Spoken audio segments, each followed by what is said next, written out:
Thanks, Buhle. As of Wednesday, the floods in KwaZulu-Natal have been declared a provincial catastrophe. This opens the doors to hundreds of millions of rands in funding for road and housing reconstruction. COVID-19 has nearly depleted emergency funds. Now, Finance Minister Enoch Godongwana has said that government was aware that vultures will be waiting to pounce when the relief funds are disbursed. For more and some reaction on this, we're joined by President of the United Democratic Movement, Bantu Holomisa. Very good morning to you. Thank you for taking the time to speak to us. What is your immediate reaction, especially gauging from what the Finance Minister has already alluded to? Firstly, let me pass my condolences to the families of the affected people because of this disaster.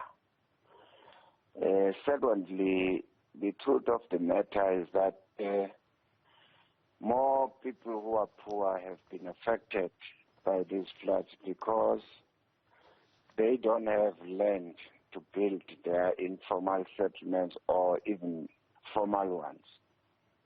So as a result of this, you will find that the people are building their homes in the flood lines. So I hope that there will be some lessons from this. After all, these early signals have been here from 2017, 2019 in KwaZulu-Natal and other parts of the country. But we don't seem to have been prepared to react on these issues. Even if you look at the way we deal with waste in this country, so it blocks the runaways and it affects the flow of the water to the rivers, to the sea. And if now you are on the flood lines, then you will be affected. So there will have to be a lot of educational campaign. Coming back to your question, I fully agree with the Minister of Finance when he warns people that please don't behave or try and take advantage as some of you did during the COVID, where you misuse government funds for your personal interests. So I hope they will listen.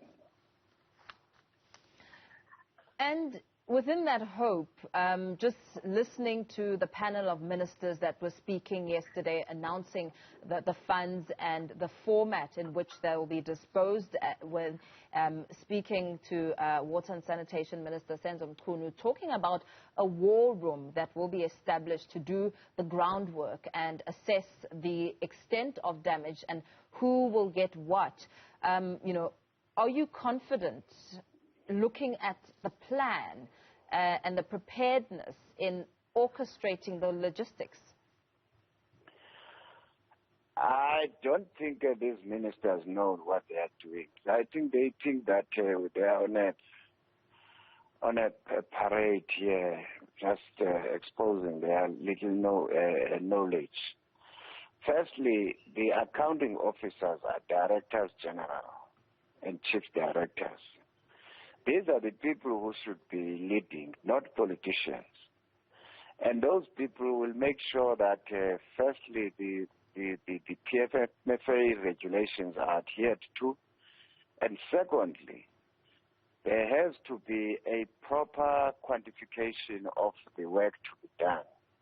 I've just said now some people will have to be removed completely from where they used to be in the flood lines. And in order to do that, you need surveyors, you need city managers to be involved. But for them to go and announce things which they know they are not going to be able to do is sickening.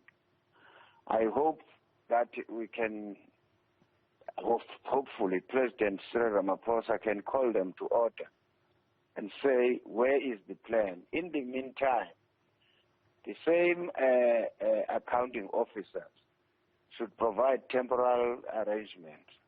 But in order to build homes, you need a proper plan. What are your concerns? I mean, as you make mention of making promises that cannot be kept, what are your main concerns there? I'm speaking from experience. Here in Eastern Cape, a lot of homes were hit by the storms this year. In villages, almost entire villages would be destroyed. These politicians, they came there and promises heaven and earth. Those people are still struggling here. And I'm talking about incidents which took place around February. I would rather like to deal with DGs and engineers of the relevant department and municipalities than listening to them, because they don't fulfill their promises. This here has been described as one of the most horrific, most deadliest flooding incidents in KwaZulu-Natal. And a lot of the people on the ground, the residents, have said that they've never seen anything like this. With the attention so closely on KwaZulu-Natal and what ministers will do, and also having learned from the experience of the PPE disaster, don't you think that that will put some form of pressure for officials to deliver? The problem here is that it's the ministers themselves who direct those officials. Where must the money go to? That's where the corruption starts. These political directives are laced with corruption. That's why I'm saying, take these ministers out. Their duty must be do an oversight. Who has ever thought that a person of Swelling Kizer's caliber would not be a minister today? Mm. Absolutely. And very lastly, before we let you go, we heard Minister Mamoloko Kubai warning construction companies that would be roped in to assist here not to overinflate their pricing. What do you think the likelihood is there?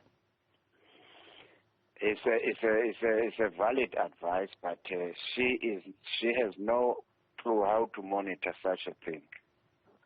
We note that, but let her department heads and the relevant authority at local government level deal with those matters, as well, of course, the National Treasury's department. Yeah. General Holomisa, let's thank you for your time this morning.